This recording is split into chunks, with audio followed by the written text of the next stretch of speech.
నిరుమా, మీరు చెప్పారు సత్యయుగం ఇంకా కలియుగం. ఇప్పుడు కొన్ని ఎలాగంటే మీరు ముందు మాటలు మాట్లాడతారు. అయితే ఇప్పుడు ప్రకృతిలో చేంజెస్ అయితే అవ్వలేదు. సత్యయుగం అంటే ప్రకృతిలో ఏదైనా చేంజ్ అవ్వాలి కదా. నా అనుభవం ఏంటంటే, అయితే కలియుగంలో మన మనసులో ఎవరి కోసం ద్వేషం ఉంటే, ఇంకా కోపం ఉంది, అయితే మనసులో ఇది కలియుగం అయింది నేను చెప్తా. సత్యయుగం అంటే నా మనసులో ఎవరి కోసం అయితే ద్వేషం ఉండదు, అయితే అది నా కోసం ఆనందం, ఇంకా అది సత్యయుగం అంట. ఇది ఆత్మజ్ఞానంతో నేను తీసుకున్నా. కరెక్టేనా? సత్యయుగం కలియుగాన్ని వ్యాఖ్యానించడానికి ఎలా చెప్పాలంటే, సత్యయుగం అంటే ఎలాంటి కాలం అంటే, ప్రజలు దుర్జన ప్రజలు చాలా తక్కువ ఉండేవారు. 5% దుర్జనులు, ఇంకా 95% సజ్జనులు. దీన్ని సత్యయుగం అంటారు. ఇక కలియుగంలో పూర్తిగా భిన్నం. 5% సజ్జనులుంటే 95% దుర్జనులు ఉంటారు. దుర్జనులంటే వారి వాణి, ప్రవర్తన అన్నీ అందరికీ బాధ కలిగించే విధంగా స్వయంగా బాధపడుతూ ఉంటారు. ఇతరుల్ని బాధిస్తుంటారు, చిన్న చిన్న మాటలకు ఇతరుల్ని బాధిస్తారు.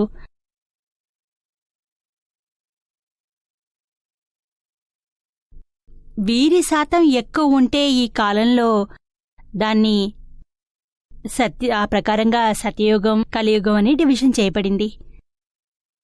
ఈ ఇండివిజువల్గా మీరు సత్యయుగం కలియుగం అంటే ఇండివిజువల్ ఆలోచనలు ఆధారంగా చెబితే పర్వాలేదు. అవునా? ఎప్పుడు ఈ యుగంలో పిల్లలు నాన్నగారి అడ్వైస్ ఏదైనా తీసుకుంటే అయితే అది రిఫ్యూజ్ చేస్తారు. లేక అదే క్వశ్చన్ ఎవరన్నా ఇంకోళ్ళు అడ్వైస్ చేస్తే ఇలాగే శాంతంగా వింటారు. అయితే what is the difference between parents and others? Parents అహంకారంతో అడ్వైజ్ ఇస్తారు, అహంకారంతో ఇస్తారు. కానీ పిల్లలు రిఫ్యూజ్ ఎందుకు చేస్తారు? ఎందుకంటే వారి అహంకారం తల్లిదండ్రుల అహంకారంతో ఢీ కొడుతుంది. ఓసారి కాదు, చాలాసార్లు కొట్టుకుంటుంది. అందుకే అభిప్రాయాల్లో భేదాలుంటాయి. అందుకే వారు తయారుగా ఉండరు. కానీ నోటీసులో మీరు మనకు నాన్న నాకు సలహా ఇస్తే స్వయంగా చేయరు. సలహా ఇతరుల కోసమే, తన కోసం కాదు. అందువల్ల తండ్రి సలహా అంటే దానికి వాల్యూ లేదు. ఈ అభిప్రాయం ఇలా ఏర్పడిపోయింది. ఇతరుల కోసం ఇలాంటి అభిప్రాయం ఉండదు. ఇంకోళ్ళ సలహా ఇస్తేవారు అహంకారంతో ఇవ్వరు. ఎందుకంటే వారి సలహా ఇతరుల నుండి సలహా తీసుకుంటుంటే మన అహంకారం సంతోషిస్తుంది, పాజిటివ్గా ఉంటుంది, వారిలో ప్రేమే కనిపిస్తుంది. కానీ తండ్రి ఎప్పుడూ ఎందుకు తప్పు చేశాడు ఇలాగే ఉంటుంది. దాంతో తండ్రి అయ్యి సలహా ఇస్తాడు. ఒకవేళ తండ్రి పిల్లాడిలా సలహా ఇస్తే చాలా ప్రేమగా నేర్చుకుంటాడు. కానీ నేను తండ్రిని, అది పిల్లాడు గుర్తించడం లేదు, నేను వాణ్ణి దారిలోకి తేవాలి, ఇలా మనసులో దూరి చెప్తూ ఉంటుంది మనకి. అందువల్లే పిల్లాడు వినడు. బయటి వారితో ఇలాంటి ప్రాబ్లం ఉండదు. వారు సంతోషంగా వివరిస్తారు, వారికి మంచిగా కనిపిస్తుంది, ఎదుటివారికి నచ్చింది చెప్తారు. ఎందుకంటే అతనిలో అహంకారం ఏమాత్రం పట్టించుకోదు. తండ్రి చాలా పట్టించుకుంటాడు, మునుపు కూడా పట్టించుకున్నాడు. చాలా ప్రేమగా చెప్తాను, అయినా కూడా ఎగిరారు. Why they don't agree? ప్రేమ ఉంది, ప్రేమ అని చెబుతున్నారే,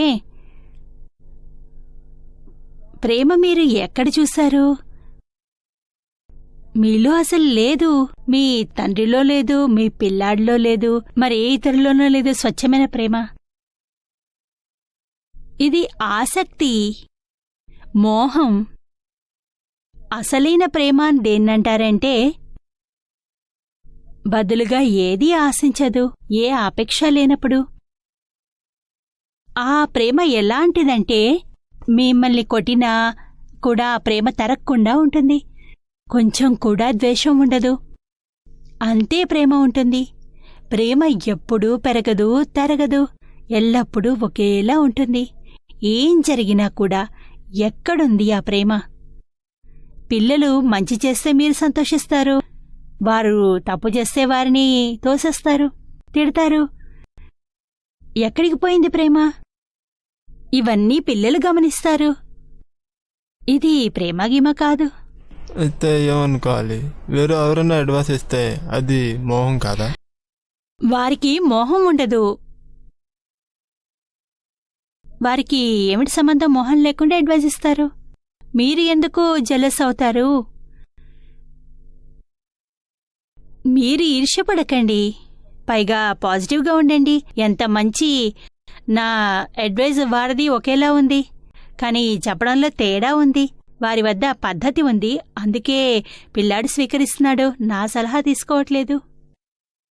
అయితే ఇప్పుడు ఎవరైనా ఇంకోళ్ళు అడ్వైస్ ఇస్తే దాన్ని శాంతంగా ఉంటారు పిల్లలు. లేకపోతే ఫ్యామిలీ ఇంకా పేరెంట్స్కి ఏమైనా అడ్వైస్ ఇస్తే దాన్ని ఎదుర్కొంటు నుంచే రిఫ్యూజ్ చేస్తారు, కోపంతో అంటారు. అయితే వాట్ ఈస్ ద డిఫరెన్స్? ఒక విషయం చెప్తాను దాదాజీది, దాన్ని బట్టి తెలుసుకోండి.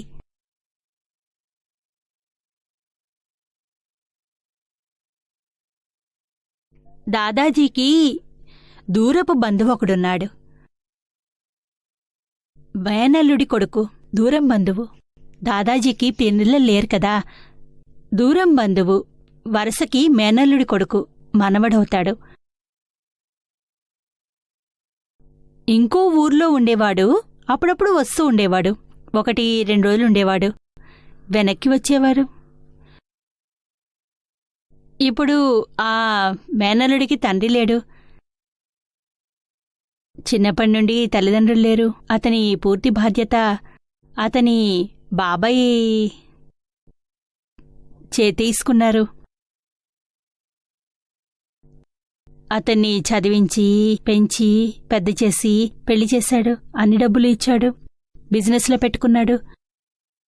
బాబాయ్ చాలా డబ్బున్నవాడు. ఆఫ్రికాలో వ్యాపారం ఉంది, చాలా పెద్ద వ్యాపారం. పిల్లలు లేరు, అందుకని పూర్తి బాధ్యత తీసుకున్నాడు. ప్రతి ఏడాది వచ్చేవాడు. మేనల్లుడి దగ్గరికి 1-2 నెలలుండి వెనక్కి వెళ్ళిపోయేవాడు. ఇప్పుడు ఆ మేనల్లుడికి కూడా 4 అమ్మాయిలు. ఓసారి ఏమైందంటే మేనల్లుడికి చాలా పెద్ద లాస్ వచ్చింది, నష్టం వచ్చింది. చాలా బాధలో ఉన్నాడు, డిప్రెషన్లో ఉన్నాడు. అంతలో బాబాయ్ వచ్చాడు ఆఫ్రికా నుండి కలిసి ఉండటానికి. అతను చూశాడు, చాలా డిప్రెషన్లో ఉన్నాడు నా మేనల్లుడు, చింతలో ఉన్నాడు. రాత్రి నిద్రపోవట్లేదు. ఏంటి అడిగేవాడు.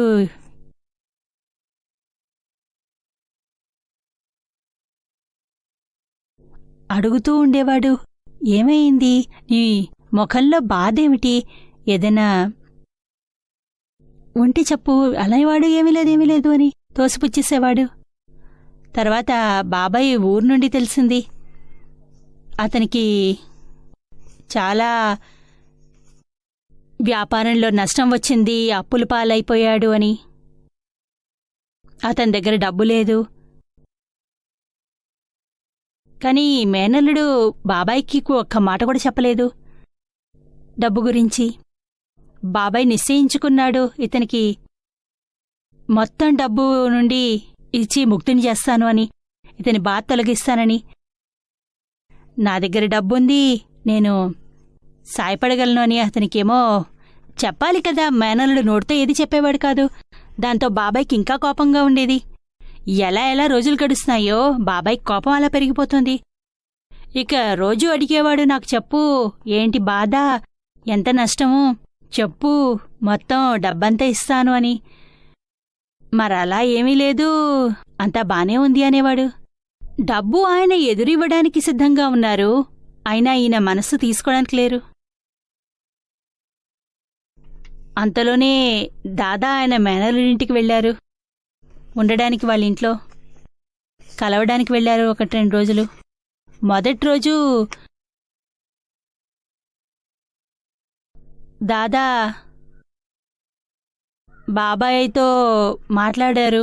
చూడండి, మా అబ్బాయి ఇలా అయింది, ఏమీ చెప్పట్లేదు, ఎంత డబ్బు కావాలో నేను ఇవ్వడానికి సిద్ధము, అయినా కూడా ఎంత బుర్రన్నవాడు, చెప్పడు, కాదు కాదంటాడు, ఏం చెప్పడు. మొత్తం విషయాలన్నీ ఊర్లో నాకు తెలిసాయి, అప్పులున్నాయని.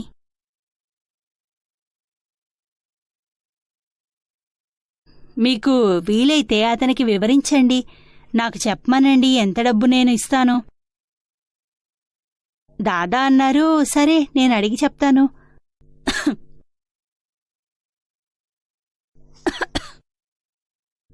రాత్రే మేనల్లుణ్ణి అడిగారు దాదాజీ, చాలా ప్రేమగా అడిగారు. బాబూ, నీ బాధేమిటమ్మా, ఏమైంది? నువ్వు సంతోషంగా ఉండేవాడివి, ఈసారి నీ మొహంలో చింత చూస్తున్నాను. ఏమైంది నాతో చెప్పమ్మా. అప్పుడు అతని మనసు కరిగిపోయింది. చెప్పాడు. ఏం చెప్పమంటారు, వ్యాపారంలో ఇంత నష్టం వచ్చింది, నేను ఎవరినీ మోహం చూపించలేకపోతున్నా, పిల్లలేమో పెద్దయ్యారు, వాళ్ళకి పెళ్ళిళ్ళు చెయ్యాలి, ఈ టెన్షన్ ఉంది, వాళ్ళ చదువు పెళ్ళి అన్నీ బాధ్యతలు నాపై ఉన్నాయి. ఇక దీనికి తోడు ఇంత అప్పు ఎలా తీర్చను? అప్పుడు దాదా ప్రేమగా అతనికి చెప్పారు, చూడమ్మా, నీ బాబాయ్ ఇవ్వడానికి సిద్ధంగా ఉన్నారు, తీసుకో, ఎందుకు తీసుకోవు?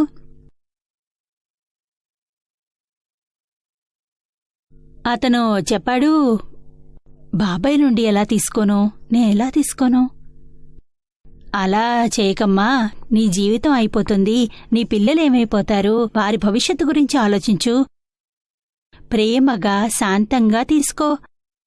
నీ బాబాయ్ ఇస్తున్నాడు, ఒకవేళ భవిష్యత్తులో నీ వ్యాపారం బావుంటే నీ దగ్గర వస్తే ఇచ్చేయి, ఈ సమయంలో నువ్వు తీసుకో.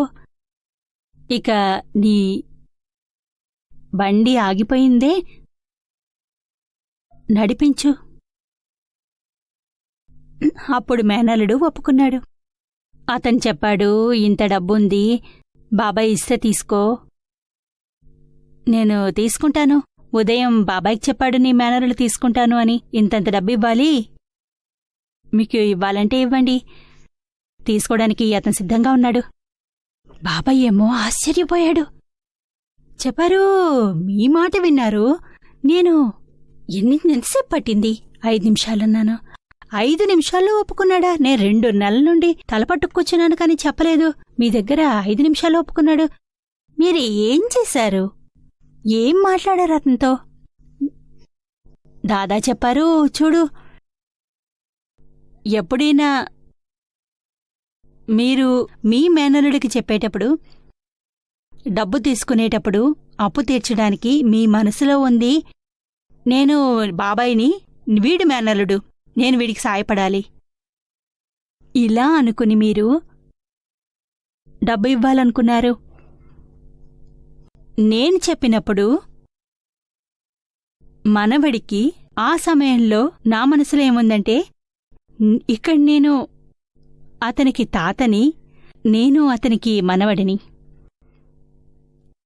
ఇలాంటి దృష్టి ఉంచుకుని నేను మాట్లాడాను. చెప్పు, నా మాటల్ని ఎలా కాదనగలడు? ఇక మీ మాటనెలా వింటాడు? ఇప్పుడు తెలిసిందా? ఈ తల్లిదండ్రులకు ఇదే సమస్య.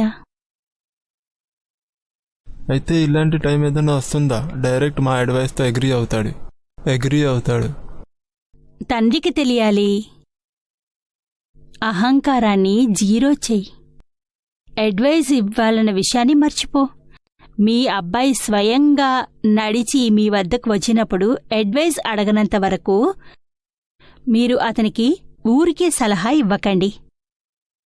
అడిగినప్పుడే ఇవ్వండి ప్రేమతో, అడక్కపోతే ఇవ్వకండి. ఉచిత సలహా అస్సలివ్వద్దు. దీనివల్ల చాలా నష్టం ఉంది. ఉచిత సలహా వల్ల దానికి వాల్యూయే ఉండదు. అడిగినప్పుడు సలహా ఇస్తే దానికి విలువ పెరుగుతుంది, లాభం ఉంటుంది. లేకపోతే ఇది ఊరికే పోతుంది. మీరు సలహా ఇవ్వడం మానేశాకే మీ దగ్గరికి వస్తారు. అప్పుడు మీరు చెప్పండి, ఎందుకు ఊరికే మీ విలువపైన సలహాను వృధా చేస్తారు, నీటిలో పారేసినట్లు? తెలుసుకోండి ఆయన సలహా అతనికి అవసరం లేదని. కూర్చోండి, సలహాలివ్వకండి. అడిగినప్పుడే ఇవ్వండి. మీరు ఇలా చేయగలరు కదా? లేదు, ఆ మాట అయితే కరెక్ట్గా చెప్పారు. ఈ కాలంలో ఎవరన్నా తప్పులు చేస్తే అయితే ఏ పేరెంట్స్ అయినా తన పిల్లల్ని గైడ్ చేస్తారు కదా. గైడ్ చెయ్యాల్సిన విధానం తెలుసుకోండి. బాధ ఇవ్వద్దు. దీనికి తేడా ఉంది. ఇప్పుడు చెప్పాను కదా, ఆయన అన్నారు అతను నాకు తాత, నేనే అతనికి మానవడిని అని. మీరు మీ అబ్బాయికి సలహా ఇవ్వాలనుకుంటే మీ అబ్బాయికి నేను అతని తండ్రిని అని అనుకుని చెప్పాలి. అప్పుడు చూడు ఎంత తేడా వస్తుందో. అవుతుందా? మీ అబ్బాయికి తండ్రి స్థానం ఇవ్వగలరా లేదా? ఎప్పుడైతే ఇలాగే చేయాల్సి వస్తుంది. ఇక మీ పని అయిపోయినట్లే. జై సచ్చిదానంద్. జై సచ్చిదానంద్.